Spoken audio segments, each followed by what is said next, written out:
हिंदू नववर्ष आणि गुढीपाडव्याचे तुम्हा सर्वांना शुभेच्छा. चैत्र महिन्यातील शुक्ल पक्षामध्ये साजरा केला जाणारा सण म्हणजे गुढीपाडवा.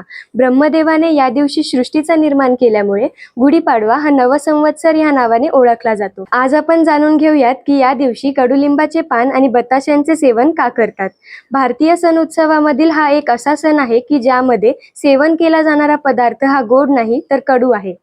यामागचे कारण म्हणजे उन्हाळा सुरू आहे आणि या काळात सूर्याचा बल वाढल्यामुळे शरीरातील उष्णता ही वाढते आणि म्हणूनच शरीरात पित्ताचे विकार हे पाहायला मिळतात. कडुलिंब म्हणजे नीम. ह्याला अरिष्ट हा पर्याय दिलेला आहे जो शरीरातील सर्व रोगांना नष्ट करतो आणि कृमिघ्न म्हणजे शरीरातील जंतांना नष्ट करतो. नीम हे शीतवीर्याचे आहे आणि म्हणूनच शरीरातील उष्णता ही कमी करण्यासाठी आणि रोग नष्ट करण्यासाठी नीम हे पूर्ण महिना योग्य मात्रेमध्ये खाण्याची प्रथा आहे.